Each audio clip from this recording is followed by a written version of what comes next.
If you are a whiskey drinker, you may know that there are 5 regions of Scotch whisky, or really the Islands is a separate region, so maybe it is 6. Or technically there's only 2? What the hell are you talking about? Further yet, in this modern age of world whisky, where styles blend together, is all Scotch just Scotch? What'd you just say?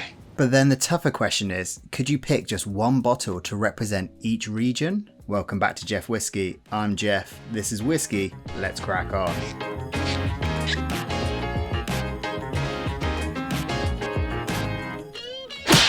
Jeff Whisky. So today, a bit of a challenge, a bit of a thinker, one bottle per region. So Scotch whisky has been divided into regions starting way back to the Wash Act of 1784, then changed again in the 1920s with master blenders dividing stock into regions to provide an overview of the profile and notes of that region.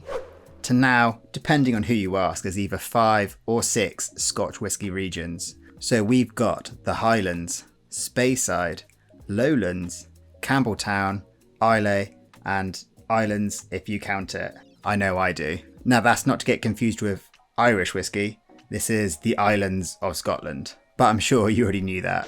Hello? We is experts. But are these regions even relevant now? You can get unpeated, soft, floral whiskey from Islay, and you can get heavily peated, smoky, dirty malts from Speyside. For me, I'm in 2 minds. One is yes, as a great way to compare and still give a rough overall summary of the kind of notes you can find, especially when you're first coming into whiskey. It is still a big marketing feature on a bottle, and most importantly, it means I can make tasty clickbait videos like this. We are here to make money and sell out and stuff. But now there are so many outliers to the rule. Is it relevant umbrellaing? Is that a word? Them all in the same category? Like the Boona Harbin fits more into that classic flavours of a typical Speyside with the soft fruits than with their peaty Islay brothers. It's a bit of a hot debate. Let me know your thoughts and what bottles you think are the exception to the typical notes and rules of each region. But while regions are still a thing, let's crack on with the challenge and start with the biggest region by size, the Highlands. Here we got some real heavyweights: Deanston, Glendronach, Loch Lomond. There's like 50 plus distilleries in the region. So this is a bit of a tough one to pick. Deanston 18 for me is just amazing stuff. Loch Lomond has some like great releases and interesting new experiment stuff. And in truth, I've still got a bit of a soft spot for the Dandy Dalmore. But I think for me, the bottle has got to be like a great liquid with a large slice of pomp with it. Like, let's be honest, lots of these brands cash in on the fact that it can say Scottish Highland whiskey. The Highlands have the classic connotations with the Scottish imagery, and it can make it probably an easier bottle to sell internationally.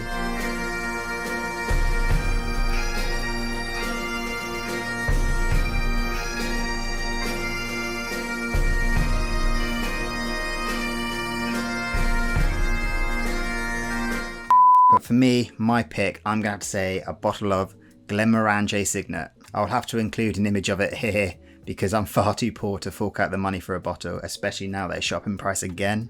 But Glenmorangie, if you're listening, hit me up. It's truly a delicious whiskey, which is enjoyed by both your classic whiskey enjoyer and your hardcore bottle nerds like me. It has got a good bit of fancy pants around it, with the bottle design and the marketing, and the liquid backs it up.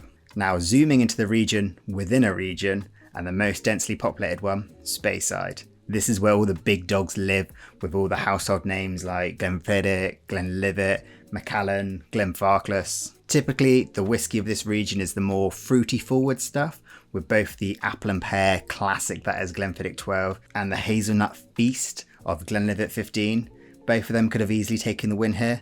Speyburn 15 also I feel really represents the region. I did debate going for the Glenlivet 12 licensed dram, which has all the flavours of like pears, honey, florals, butter, dried fruits, but it kind of like dials it right up to 11. However, I'm going to go with the bad boy of Speyside, the worm tub rule breaker, the people's favourite, Craigellachie 13. Now this does have those classic fruity notes, like there's some nice pineapple in there, but it just flings dirt and oil in the mix. So while it may not kind of fit the classic tasting notes that is found typically in this region. I think it's a great modern representation and people love it for a reason. Now we're speeding on down south to possibly a more overlooked region, the Lowlands. Here you have the supermarket staple of Auchentoshan, which my brain always wants to pronounce as Auchentoshan, Bladnoch, and some really new and exciting distillers like Kingsbarn and Lockleigh. At first my pick was the 40% super easy and light Auchentoshan American Oak, which often pops up on offer, but I think the Lowlands have more to show than this like gentle soft flavours now. Kingsbarn Dream to Dram is an all-time favourite of mine, and I'm still not over the fact that it's been discontinued. Get over it. Lockleigh and the cash strength with its notes of goose is just stunning whiskey, but my pick will be the Glasgow distillery, specifically the 1770 peated cash strength. This breaks all the typical lowland rules and punches with so much flavour it could compete in any region. So we now next move to the region that isn't officially in a region, but come on, if Speyside is allowed to be both Speyside and Highland, we have to give islands their own region. Here we've got the likes of a Highland Park on Orkney, Talisker, the Oswers favourite Arran, but Talisker 10, Highland Park 12, they're the obvious ones, as well as like Jura 10, because due to their cheap price and marketing, Jura is the UK's #1 selling malt whiskey. Doesn't necessarily mean it's good though. Something so controversial yet so brave. For me, it's a toss up between two whiskies from the same distillery. That is Lecheg 10 and the Lecheg 18. Both are stunning whiskies and great for their respected prices. While I am proudly a budget bottle buyer, this time I'm going bougie with the phenomenal whiskey that is Lecheg 18. Now to the whiskey nerd's favourite spot, the former whiskey capital of the world, Campbeltown. Now, while again it's a growing region, there's not a lot of distilleries to pick from. Glen Scotia the most readily available bottles, and of course we have all heard of the almighty Springbank, which releases Kilkerran, Hazelburn and Longrow. Now Springbank... What is wrong with you? Keeping that in. Now Springbank 10 is possibly the most well-known one. Glen Scotia Double Cask is trying to change that with being accessible in some supermarkets. But come on, if you know my channel, you know what distillery I'm picking, and that is Kilkerran. Well, what can I say? I'm shocked. I would love to pick the port cask, as I truly love that whiskey, but you just can't get it. So let's go with one that hangs on the shelf a little bit longer and still a great value whiskey, the Kilkerran 12. That Campbeltown funk is there, but it is just bolstered with so many fruits and meats. It's just fantastic stuff. Which region have I not covered yet? Of course, the smoky central, the legendary Islay region.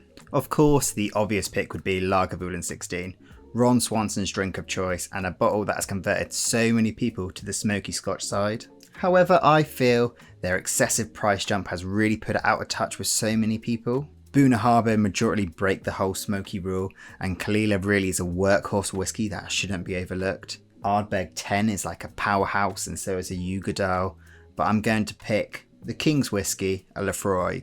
In the UK, Lefroy 10 is a bit limp, and I find higher ABV really helps to bring this liquid to a better standard. The lore is great, but maybe a bit too subtle and nuanced for it to be a representative bottle.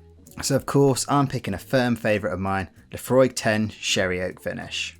This has the peaty smoke, the iodine, the salty delight mixed with this amazing sherry sweetness, creating this like umami experience. I love that whiskey. But that is my picks for one bottle per region. Now this wouldn't be a challenge without challenging people.